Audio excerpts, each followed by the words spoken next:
Welcome to another episode of the Empowered Half Hour, and I am so thrilled and honored to bring you today's guest, Rashim Mogha, and she is the founder and CEO of eWOW, and I met her when she was putting on the last conference for eWOW, which was a global women's summit of empowerment. It was amazing. I got to be a speaker, and it was delightful to be a part of it. So Rashim, welcome to the show. Thank you, Becca. And you forgot to mention that you are also the winner of the top 5 empowered women of the world awards. So let's not forget that and let's make that Yes, happen. thank you, thank you, thank you. I humbly accept. No, I'm just kidding. So I'm so happy to have you on the podcast because we share a common theme in our name brand, which is empowerment. This is the Empowered Half Hour. You have eWOW. I would love for you to tell the listeners a little bit about eWOW. What does it mean? What does it stand for? And then I want to hear the backstory to why you founded it. Absolutely. So eWOW is the Empowered Women of the World initiative. It was founded in 2018. And basically, what it is an intellectual platform that empowers women to discover, visualize, and actualize their success through community, coaching, celebration, and connection. And that's Awesome. what eWOW is all about. And I think the most important word in this entire 2 lines of description that I had, Becca, is their success. Because so many times as women, and specifically women of color, our success is so defined by what society expects from us, how people want us to behave, whether we are married or not, whether we have kids or not, do we have a high paying job, do we have a good paycheck or not. But that's not what really our success is. Everybody's definition of success is so different. And I realized that through my career and my journey as well, in terms of how different my success was from what others were defining it. So we wanted to make sure that that comes in through the message and through the values of Empowered Women of the World initiative. I love that so much. And I got the goosebumps as you were talking because breaking societal norms is like a passion of my own. And I have learned through, I'm not a woman of color, but I am a woman in tech and I've been in tech for almost 20 years. So I've been a minority and I've also just had all the societal labels. Like when I was in college, for an example, I wasn't going to be a tech, to be a high performance salesperson or an engineer in tech, or I was going to be a teacher because that's what I was told, like good girls Yeah. do, right? And I had to find my own path. And as I have grown in my own career and have helped other women grow and other people too grow in their careers, I'm like, you need to define what success looks like for you. So you are speaking my own language. I love it. I'd love to talk about that a little bit more though. What have you found to be a result of women defining success on as their own? Yeah, and this is important, and it goes back down to the backstory a little bit, Becca, in terms of Yeah, I want to hear more about the backstory too. Yes. yeah. So I moved to United States in 2005, basically trying to escape an arranged marriage and coming to another country to figure out my dream Wow. life, and define my life on my own terms. And I was well educated, I was in technology, and when I got here, I thought life would be easy. Little did I know that I would have different kinds of struggles over here. Being a woman of color in technology was not easy. It was Hmm. not easy at large corporations where we still talk about diversity and how they are bridging the gap. 15 years ago, the story was very, very different. I was paid less as compared to my counterparts Sure. I because I have was a that story woman. too. I had a Hmm. manager who come in and said, see, notice the color of your skin and that's why you're paid less, and say that to my Oh face. my gosh. Like I knew a little bit of your story, but I didn't know that. Like that's Yes. And hardcore. then I Wow. started speaking about it openly. It was in 2018 when I was speaking at Women Transforming Technology, which is an initiative between VMware and Stanford. And as I walked down the stage after delivering Fast Track Your Leadership Career, that was the name of my session, a few women leaders came to me and said, Rashim, do you have a book on this topic yet? And I said, no, I don't have it yet, but I'll have one soon. So that day, while driving back from Palo Alto to Livermore, I was making frenetic calls to all my friends who had published books, asking them for a publisher. 3 months later, we published Fast Track Your Leadership Career. 11 hours into its release, it was an Amazon bestseller in its category. And then people started reaching out to me, not just women but men, and people from LGBTQ plus community reached out to me and said, how do we take this conversation forward? And that's how eWOW was born. Wow, I get the goosebumps.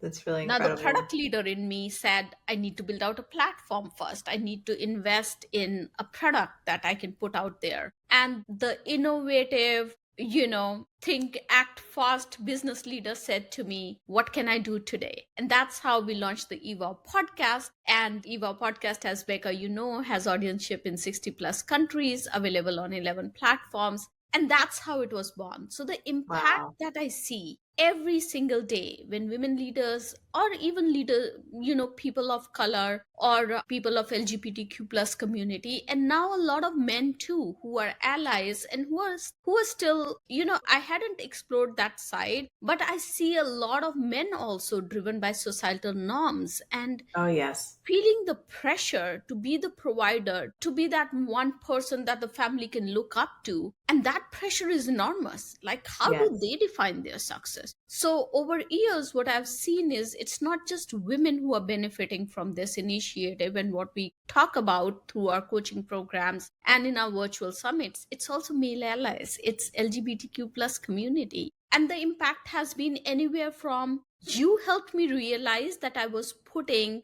wrong definition around my happiness, to I grew 10x in last 5 years because of the way now I'm using my skills to grow my career. And that impact has been enormous. I receive emails every day. I just received an email from somebody who said, I was scared to speak in meetings about the contributions that I was making. And after the program, which is our Career Accelerator program, and I'm going to talk about it a little more later on, but after the Career Accelerator program, I could go and talk to the C-level execs about the program that I'm driving. And I was invited in a townhouse to talk about the feature set. That is the impact. And that's what we want to drive through the eWOW initiative. I love that you have said impact so many times, because part of what I have learned, and it's part of my brand too, is elevate your impact. Because one of the things that I have seen, and I hear that you not only teach this, but you've experienced it through your own transformation, is that when you align to your definition of success and you are in alignment to creating a life and a work and your work that feels meaningful to your values,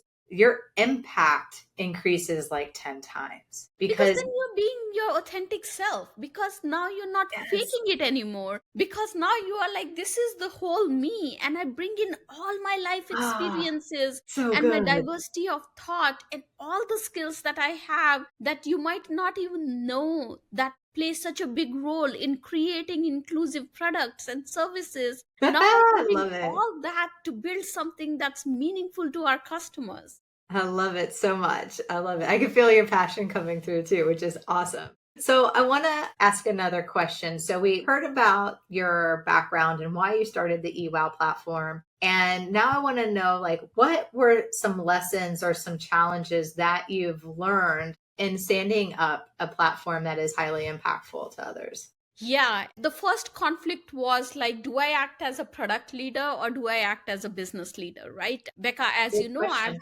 had a very successful career as a tech exec and as a business leader in companies like AWS, Oracle, VMware, Skillsoft, and I have driven multi-million $100 initiatives. So when you start thinking about that, and when you come from a SaaS world, it's very different than starting something of your own and starting thinking, how do I start small and scale it? Yes. Now, I've done it in the cushion of large corporations or pretty stable startups, but having to think about what my first product or offering is going to look like was a hard choice. And really, that product leader versus a business leader conversation is something that you're constantly going to have.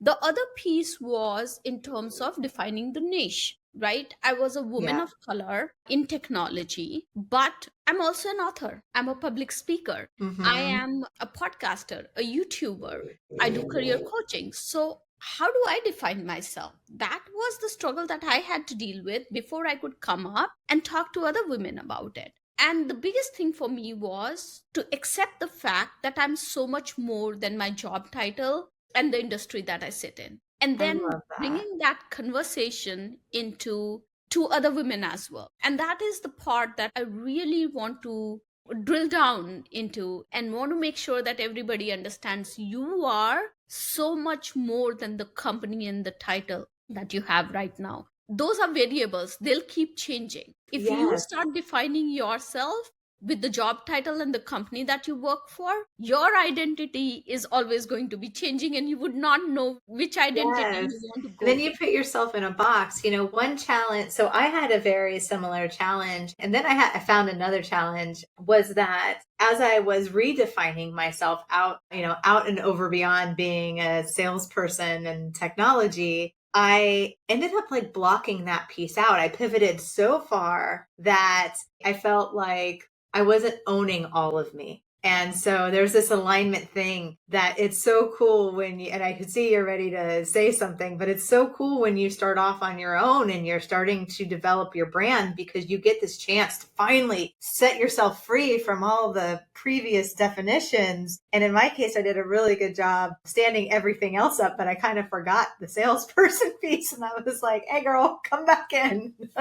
Here is the thing, Becca, and I did some research on this because people would always reach out to me and say, I feel conflicted. Like, which identity do I want to go with? How do I want to put myself out on LinkedIn? And do I call myself this or do I call myself this? And I thought to myself, when I look at all successful CEOs in the world, Yes. they never have that conflict. They're CEOs of the company. They're also on board of various companies. They go out and speak. They write books and they embrace all of it. So why do Yes.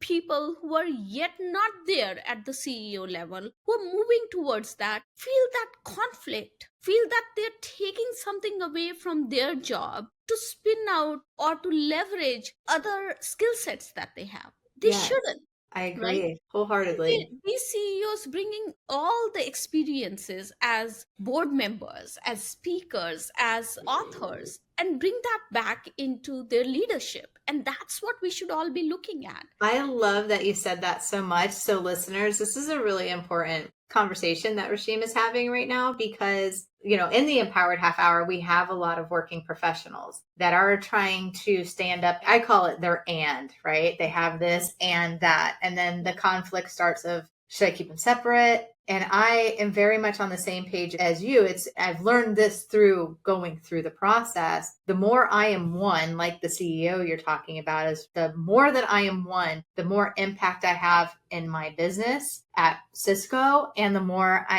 impact I have in my business at Powers Peak Potential. I can do both. And the more I align as one, the results are good everywhere. Yeah, and then I have realized that with my brand value, I bring so much value to the company that I work for. Yes. Because now, when you talk, Becca, so you have your brand value. And now, when you go into a sales conversation, your clients already feel the power of your brand and want Oh, to they do. associate with you, right? 100%. It was the same with me. And when I was at Skillsoft leading their largest business unit, I already had a very established brand. So the moment I walked in, CNBC wanted to talk to me and Fox News Ooh. wanted to talk to me. And I I did love all that. that and brought that credibility to my role and credibility to the company that I was working for at that time. So that's why, it's important to embrace all of you when you start taking this journey towards your happiness. And you'll be surprised that the biggest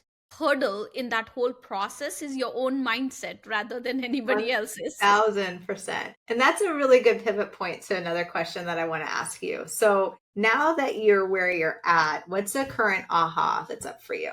The current AHA is our Career Accelerator program, the impact that it is making right now. Being a leader and being a hiring manager for 20 plus years, having led multi-$100 million business units, whenever I've talked to the HR teams to bring in a leadership development program for my team, they put out a set of 20, 25, 30 competencies that somebody needs to develop to be a leader. And that gets complicated. It I've does. been part of highly impactful leadership programs where I've gone in 5 days, you're in the room with everybody who is the cream of the organization and top performers, and you go through that program, you identify your red, blue, green colors, or you identify where you are on the predictive index. There are a lot of aha moments. You come back and you put all that aside and say, this does And not go back to apply work. to my work. Let me do this, and I'll come back someday when I'm in ideal situation. And that was the most frustrating part for me. So Sure. when we did our research at the eWOW initiative, we identified 6 competencies, 6 growth drivers that you need to master to be successful in any role at any level. It's storytelling, it's negotiating, it's influence, it's about how to manage up, down, and across, it's how to manage your own emotions, and then work on the mindset, skill set, and tool set aspect of it to address those. And that is the aha moment. The testimonials that I get, the impact that it is making, Awesome. when people come back and say, because of this program, I'm finally visible in my organization, that's the impact that I'm talking about. When people say that I am now able to have my promotion conversation confidently rather than realizing that it was a bad decision to talk about a promotion within 5 minutes of a meeting, that's impact for me. And Awesome. those are the aha moments, those are the stories, Becca, that give me pure joy. I can tell it's like radiating through you. So I want to move into another question. We talked a little bit earlier about mindset, and it's one of your 6 principles that are available in your career driver or your career accelerator. But let's talk about mindset. If someone was able to define their own meaning of success and really get aligned to the truth of who they are, and they're starting their brand or whatever that means to them, and they're doing both, how could it empower their life? I think the biggest piece is, and I have realized this throughout my personal experience, even though we often don't articulate it, when you don't have to hide a self of yourself, when you can Isn't bring it yourself, refreshing when you it's don't just have so to hide? refreshing. Like, be you, Ah, right? the freedom. And just come in as you are, right? And you feel that confidence in yourself to be able to show up. And you have seen me, Becca, how informal our virtual summits are. And they're informal because we want to remove the pressure on Yes, the tightness, if you will, of showing up just as a professional. You are a human being first. Bring your whole self in. We are mothers, we are caretakers, I get the we are goosebumps as you say that. I couldn't agree more. we are business leaders. This is our whole self. There's so much that intersects the transferable skills. So that is the biggest piece. Like, when you show up as you are, you can make an impact. And I've realized that my products, my services, not just within Empowered Women of the World initiative, but also leading these multi-million $100 businesses, they improved the way I looked at it. The way I looked at transformational technologies like AI and cloud computing has 100%. changed because I can bring in my whole self into the conversation. So there's something that you said in that I want to kind of just talk about a little bit further, and it was transferable skills. So I realize this when I'm working with my women's groups specifically, and they're looking to go into another career, or they're looking to start their consulting or coaching business and building their brand. I have seen that transferable skills, they think they're starting over, And so I love that you said transferable skills, because I would just want to give the listeners permission to be your whole self, like Rashim's saying, and that what you've done your entire career is transferable to whatever you're doing next, and whatever you're doing next is transferable to your current career. And I don't know if you want to say anything else to that, but I felt like that was worth double clicking on because it's so powerful. It's so funny you mentioned that, Becca. I was delivering this career workshop at Fortune 100 company, and I won't name the company, but it was for leaders, and we had both men and women in that group. And when we started talking about superpowers, and that's one of the elements that I talk about in our book as well, and we talked about skills, that could be your superpower. I had men write 6 pages. Like, they kept on writing about what all they're good at. And I had a woman leader who was so competent and felt so comfortable. And she sat there blank looking at me and she said, Rashim, I don't know. Sometimes I feel I'm just good at organizing birthday parties. And I was like, wow.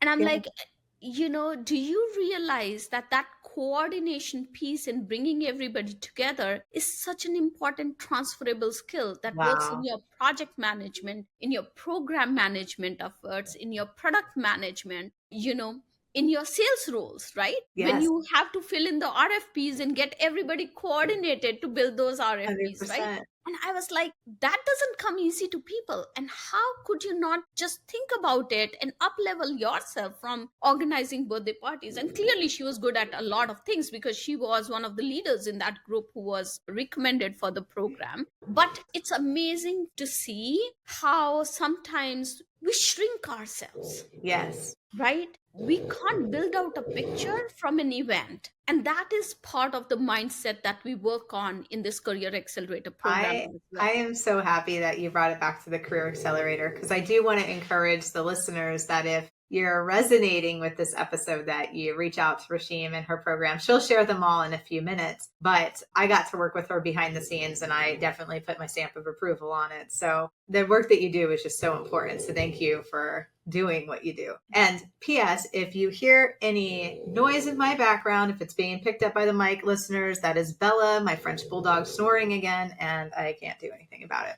But we have about 5 minutes left, and I do want to ask you one more question, because it's one of my favorite questions to ask, and it oozes through everyone pretty much in the episodes. But why are you passionate about what you do? Becca, I waited too long to give back. That's the biggest regret that I have. Love that. I thought that I had to be at a certain level and I had to prove myself. I had to break various glass ceilings to be able to build that credibility around myself to be able to give back. Little did I realize that you can give back at every level where you are. You don't need to Beautiful. hold a title or a position at a company to be able to give back. And most importantly, you're breaking glass ceilings every single day at every layer. So that is what is my biggest regret, right? And that's what I look forward to every single day. Like, how can I empower? I'm very impatient, right? I'm not willing to wait for another 110 years to see gender parity, to see pay Yes. parity. I'll be Preach. dead by then, right? My daughter probably would be in her 80s or 90s by that time. I do not want that. Yes. I have an audacious dream of seeing this world as an equitable world. And I know that each one of us has the power to come together and do that and make it happen.